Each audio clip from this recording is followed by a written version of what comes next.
Bonjour.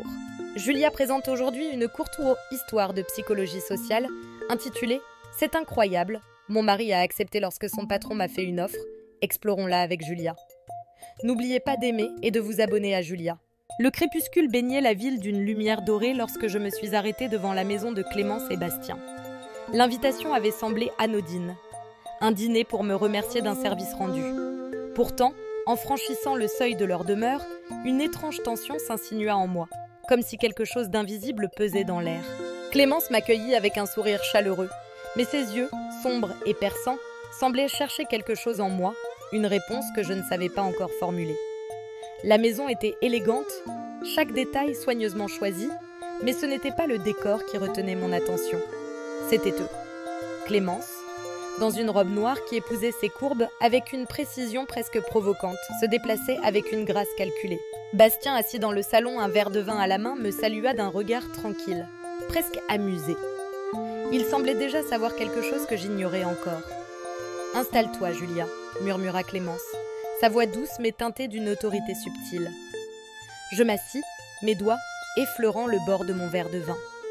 Elle s'installa en face de moi, ses mouvements lents, presque hypnotiques.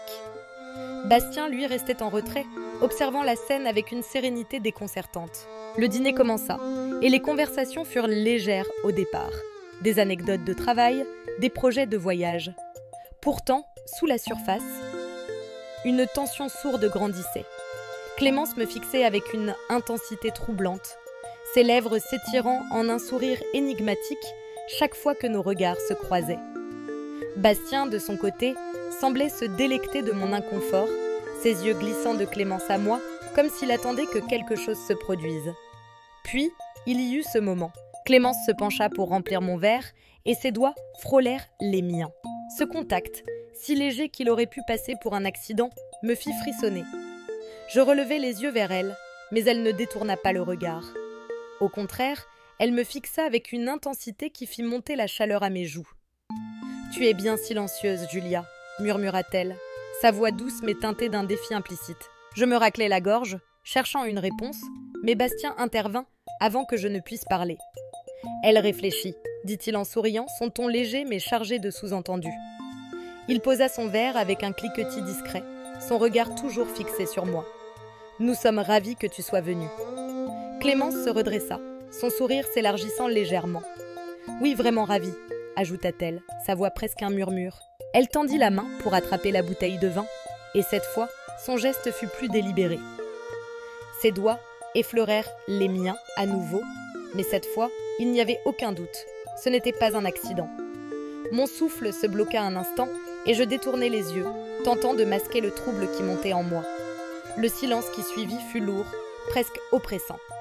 Bastien brisa finalement la tension en se levant pour aller chercher une autre bouteille.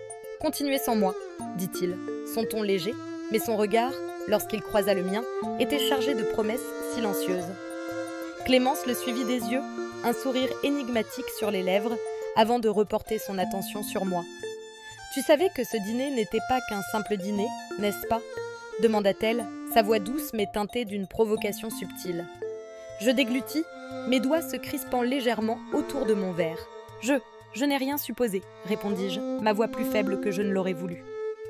Clémence se pencha légèrement en avant, réduisant la distance entre nous. « Mais tu es là, » murmura-t-elle, ses mots glissant sur ma peau comme une caresse. Son regard ne me quittait pas, et dans ses yeux, je vis une vérité que je n'étais pas encore prête à affronter. Ce n'était pas un simple dîner, et je n'étais pas qu'une invitée. Le dîner avançait, mais je n'entendais plus vraiment les mots échangés autour de la table. Clémence, assise en face de moi, jouait avec la tige de son verre de vin, ses doigts glissant lentement sur le cristal, un geste anodin en apparence, mais chargé d'une intention que je ne pouvais ignorer. Son regard, intense et perçant, ne quittait pas le mien, et chaque fois que nos yeux se croisaient, une chaleur sourde montait en moi, incontrôlable. Bastien, de son côté, continuait à parler, sa voix calme et posée remplissant l'espace. Il évoquait un voyage qu'ils avaient prévu, mais je savais qu'il n'était pas vraiment concentré sur ses propres paroles.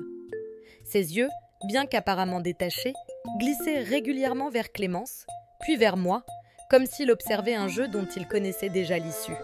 Il semblait savourer chaque instant, chaque silence, chaque frisson que je ne parvenais pas à dissimuler. Puis, il y eut ce moment où tout bascula. Clémence tendit la main pour attraper la bouteille de vin, et ses doigts frôlèrent les miens.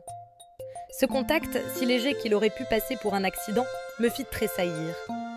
Je relevai les yeux vers elle, mais elle ne détourna pas le regard. Au contraire, elle me fixa avec une intensité troublante, un sourire énigmatique jouant sur ses lèvres. « Tu es bien silencieuse, Julia », murmura-t-elle, sa voix douce mais teintée d'un défi implicite. Je tentais de répondre, mais ma gorge était sèche, mes mots coincés quelque part entre ma confusion et mon trouble. Bastien, assis à ma gauche, posa son verre avec un cliquetis discret, brisant le silence. « Elle réfléchit, dit-il, son ton léger mais chargé de sous-entendus. Il se pencha légèrement en avant, son regard amusé se posant sur moi.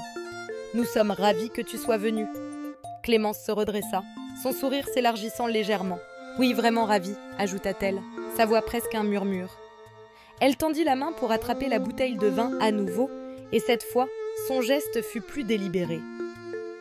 Ses doigts effleurèrent les miens une seconde fois, mais cette fois, il n'y avait aucun doute. Ce n'était pas un accident. Mon souffle se bloqua un instant, et je détournai les yeux, tentant de masquer le trouble qui montait en moi. Le silence qui suivit fut lourd, presque oppressant. Bastien brisa finalement la tension en se levant pour aller chercher une autre bouteille.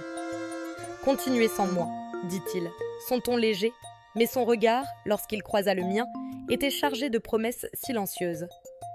Clémence le suivit des yeux, un sourire énigmatique sur les lèvres, avant de reporter son attention sur moi.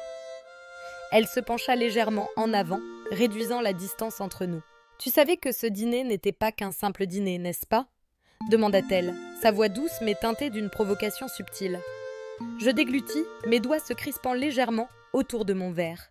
« Je n'ai rien supposé, » répondis-je, ma voix plus faible que je ne l'aurais voulu. Clémence se pencha légèrement en avant, réduisant la distance entre nous. « Mais tu es là, » murmura-t-elle, ses mots glissant sur ma peau comme une caresse. Son regard ne me quittait pas, et dans ses yeux, je vis une vérité que je n'étais pas encore prête à affronter. Ce n'était pas un simple dîner, et je n'étais pas qu'une invitée. Je refermai la porte de la salle de bain derrière moi, mes doigts tremblants se crispant sur la poignée. Mon souffle était court, ma poitrine se soulevant rapidement alors que je tentais de reprendre mes esprits. Le miroir devant moi reflétait une image que je ne reconnaissais pas. Mes joues étaient rouges, mes lèvres légèrement entr'ouvertes, et mes yeux brillaient d'une lueur que je ne voulais pas analyser. Je posai mes mains sur le bord du lavabo, m'appuyant dessus comme si cela pouvait m'ancrer dans la réalité. Qu'est-ce que je faisais ici? Pourquoi avais-je accepté cette invitation? Ces questions tournaient-elles en boucle dans mon esprit, mais aucune réponse ne venait. Tout ce que je savais, c'était que Clémence jouait un jeu dangereux, et que je n'étais pas sûre de pouvoir y résister. Son regard, ses gestes, sa voix, tout en elle semblait conçu pour me désarmer, pour me pousser à franchir une limite que je n'avais jamais envisagée. Un léger cliquetis me fit sursauter. Je me retournai juste à temps pour voir la porte se refermer derrière Clémence. Elle était là, dans cet espace exigu, et son regard brûlant ne laissait aucun doute sur ses intentions. Elle verrouilla la porte d'un geste lent, presque théâtral, avant de se tourner vers moi. Mon cœur s'emballa, battant si fort que j'avais l'impression qu'elle pouvait l'entendre. « Tu es partie si vite », murmura-t-elle. Sa voix douce mais teintée d'une pointe de reproche. Elle s'approcha, ses talons résonnant doucement sur le carrelage, et je reculai instinctivement jusqu'à ce que le bord du lavabo me bloque. Je voulais m'assurer que tout allait bien. Je déglutis, incapable de répondre. Clémence était si proche maintenant que je pouvais sentir la chaleur de son corps, le parfum subtil de sa peau. Ses yeux, sombres et perçants, semblaient lire en moi, déchiffrant chaque pensée, chaque hésitation. Elle leva une main, ses doigts effleurant doucement ma joue, et je frissonnai sous son contact. « Tu es tendue » murmura-t-elle, son ton presque apaisant. Mais il y avait autre chose dans sa voix, une promesse implicite, un défi silencieux. Pourquoi? Je secouai la tête, cherchant à m'éloigner, mais elle ne me laissa pas faire. Ses mains se posèrent sur mes hanches, fermes mais non oppressantes, m'empêchant de fuir. « Clémence ?» commençai-je, mais ma voix se brisa, et je n'eus pas la force de continuer. Elle sourit, un sourire lent et calculé, avant de se pencher vers moi. Ses lèvres effleurèrent les miennes, un contact si léger qu'il aurait pu être une illusion. Mais ce n'était pas une illusion. Elle m'embrassa, doucement d'abord, puis avec plus d'intensité, comme si elle testait mes limites, attendant que je cède. Et je cédai. Mon corps réagit avant mon esprit, mes mains se posant sur ses épaules, mes lèvres répondant aux siennes. Quand elle se recula enfin, je haletai, mon cœur battant à tout rompre. Elle me regarda, un sourire satisfait sur les lèvres, et murmura « Tu vois, ce n'est pas si compliqué. » Je secouai la tête, tentant de reprendre le contrôle, mais elle ne me laissa pas le temps de réfléchir. Ses mains glissèrent le long de mes bras, puis remontèrent pour encadrer mon visage. « Arrête de lutter, Julia, » dit-elle doucement, son regard captivant le mien. « Tu sais que tu le veux. » Je voulais protester, nier, mais les mots restèrent coincés dans ma gorge. Elle avait raison. Une partie de moi, une partie que je ne voulais pas reconnaître, voulait tout cela. Et elle le savait. Clémence recula légèrement, me laissant juste assez d'espace pour respirer, mais pas assez pour fuir. « Ce n'est pas un jeu, Julia, » murmura-t-elle, sa voix basse et grave. « C'est une invitation. » Je la regardais, mon esprit en ébullition, mon corps encore brûlant de son contact. Et dans ses yeux, je vis une vérité que je ne pouvais plus ignorer. Ce n'était pas un simple dîner. Ce n'était pas une simple soirée. C'était bien plus que cela. Et j'étais déjà trop loin pour reculer. Clémence me prit la main dès que nous sortîmes de la salle de bain. Son geste était naturel, presque tendre, mais il y avait une fermeté dans sa prise, une assurance qui ne laissait aucune place au doute. Elle ne me conduisait pas vers la table où Bastien nous attendait encore, non. Elle m'entraînait dans une autre direction, un couloir faiblement éclairé, où chaque pas semblait résonner dans le silence. Mon cœur battait à tout rompre, et pourtant, je ne résistais pas.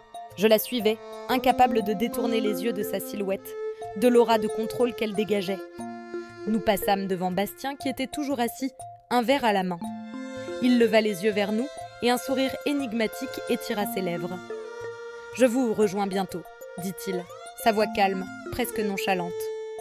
Mais son regard, lui, était chargé de promesses silencieuses. Clémence se retourna légèrement, un sourire joueur sur les lèvres. « Prends ton temps, » répondit-elle, sa voix douce mais teintée d'une autorité subtile. « Je vais m'assurer qu'elle soit prête. » Ces mots, simples mais lourds de sens, firent monter une chaleur dans mon ventre. Je ne savais pas ce qui m'attendait, mais je savais que je ne pouvais plus reculer. Clémence ouvrit une porte au bout du couloir, révélant une chambre baignée d'une lumière chaude et tamisée. L'atmosphère était intime, presque irréelle, comme si cet espace existait en dehors du temps. Elle referma la porte derrière nous et le clic du verrou résonna dans l'air, marquant un point de non-retour. Elle se tourna vers moi, son regard brûlant d'une intensité qui me fit frissonner. « Tu n'as pas besoin de ça », murmura-t-elle en effleurant la bretelle de ma robe. Ses doigts glissèrent le long du tissu et en un instant, la robe tomba à mes pieds, me laissant vulnérable sous son regard. Je sentis mes joues s'embraser, mais Clémence ne me laissa pas le temps de réfléchir. Ses mains trouvèrent ma taille, ses doigts traçant des cercles lents sur ma peau, comme si elle voulait mémoriser chaque courbe, chaque frisson. « Tu es magnifique », murmura-t-elle, sa voix basse et rauque, chargée d'une sincérité désarmante. Ses lèvres suivirent le chemin de ses mains, déposant des baisers légers sur ma peau, chacun envoyant une vague de chaleur à travers mon corps. Je fermai les yeux, me laissant emporter par ses gestes, par la douceur et la précision de ses mouvements. Elle prenait son temps, savourant chaque réaction, chaque soupir. Puis, il y eut un changement dans l'air, une présence. J'ouvris les yeux, et là, dans l'embrasure de la porte, se tenait Bastien. Il nous observait, son regard sombre et intense, une lueur de satisfaction dans ses yeux. Il ne dit rien, mais son silence était éloquent. Il se débarrassa de sa veste, puis de sa cravate, ses gestes lents et calculés, comme s'il savourait chaque seconde. Clémence, elle, ne s'arrêta pas. Au contraire, elle sembla redoubler d'intensité, ses mains et ses lèvres explorant ma peau avec une assurance presque possessive. Bastien s'approcha, sa présence imposante remplissant la pièce. Il s'agenouilla à mes côtés, ses doigts effleurant ma joue, puis descendant le long de mon cou. Son toucher était différent de celui de Clémence. Plus ferme, plus direct, mais tout aussi maîtrisé. Ils semblaient parfaitement synchronisés, comme s'ils avaient répété cette danse des centaines de fois. Je me retrouvais prise entre eux, leurs gestes se complétant, leurs regards se croisant au-dessus de moi, comme s'ils communiquaient sans mots. Clémence se redressa légèrement, un sourire satisfait sur les lèvres. « Elle est parfaite !» murmura-t-elle, son regard brillant d'une fierté presque possessive. Bastien hocha la tête, son sourire s'élargissant. Je n'en ai jamais douté. Leur assurance, leur contrôle, tout en eux me submergeait. Je n'étais plus qu'une spectatrice de ma propre histoire, emportée par leur rythme, par leur intensité. Et dans ce moment suspendu, je compris que je ne voulais pas être ailleurs. Le temps semblait s'être arrêté. La chambre était plongée dans une chaleur oppressante, chaque souffle, chaque mouvement amplifiant l'intensité de l'instant. Clémence et Bastien, parfaitement synchronisés, m'entouraient de leur présence, leurs gestes calculés et précis, comme s'ils connaissaient chaque recoin de mon esprit et de mon corps. Je n'étais plus qu'une vague de sensations, emportée par leur rythme, incapable de distinguer où finissait l'un et où commençait l'autre. Clémence, toujours au-dessus de moi, me regardait avec une intensité qui me laissait sans voix. Ses doigts glissaient sur ma peau, traçant des chemins invisibles, tandis que ses lèvres murmuraient des mots que je ne pouvais pas comprendre, mais qui résonnaient en moi comme une mélodie. Bastien, lui, était derrière moi, ses mains fermes mais délicates, guidant mes mouvements avec une maîtrise qui me faisait frissonner. Ils étaient deux forces opposées, complémentaires, et j'étais prise entre eux, incapable de résister à leur emprise. « Laisse-toi aller », murmura Clémence, sa voix douce mais impérieuse. Ses yeux brillaient d'une lueur presque possessive, et je sentis une vague de chaleur monter en moi. Elle se pencha, ses lèvres effleurant les miennes, avant de descendre le long de mon cou, chaque baiser envoyant une décharge électrique à travers mon corps. Bastien, silencieux mais tout aussi présent, suivait son propre chemin, ses gestes précis et mesurés, comme s'il savait exactement ce dont j'avais besoin avant même que je ne le réalise. Leurs mouvements s'intensifièrent, leur rythme s'accélérant, et je me retrouvais submergée par une vague de sensations si puissante que je ne pouvais plus penser. Mon esprit s'effaça, laissant place à mon corps, à mes instincts, à cette chaleur qui montait en moi, incontrôlable. Clémence murmura quelque chose, mais ses mots se perdirent dans le tumulte de mes émotions. Bastien, lui, se contenta d'un sourire, son regard sombre et perçant capturant le mien, comme s'il voulait graver cet instant dans ma mémoire. Puis, tout culmina. Une explosion de sensations, un moment suspendu dans le temps où tout sembla s'arrêter. Mon souffle se bloqua, mes doigts se crispèrent, et je me laissai emporter par cette vague, incapable de résister, incapable de penser. Clémence et Bastien étaient là, leurs mains, leurs regards, leurs murmures me maintenant ancré dans cet instant, me guidant à travers cette tempête. Quand tout retomba, je restais immobile, le souffle court, mon corps encore tremblant sous l'intensité de ce qui venait de se passer. Clémence se redressa légèrement, un sourire satisfait sur les lèvres, tandis que Bastien s'allongea à mes côtés, son regard toujours fixé sur moi. Ils ne dirent rien, mais leurs expressions parlaient pour eux. Ils savaient que je ne serais plus jamais la même après cette nuit. Je me redressai lentement, mes doigts glissant sur les draps, encore chauds de notre étreinte.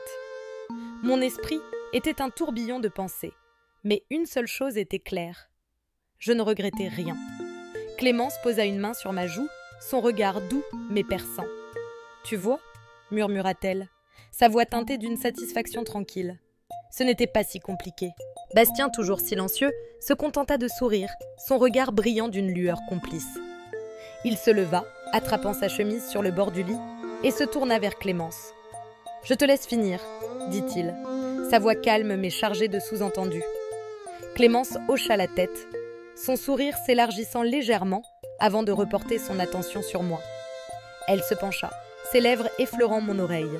« Tu as été parfaite ce soir, » murmura-t-elle, sa voix douce mais ferme. Et ce n'est que le début. Je la regardais, mon cœur battant encore à tout rompre, et je sus qu'elle avait raison. Ce n'était que le début. Cette nuit, cette expérience, avait changé quelque chose en moi, quelque chose que je ne pouvais plus ignorer. Je n'étais plus la même Julia qui était entrée dans cette maison. Et pour la première fois, je n'avais pas peur de ce que cela signifiait.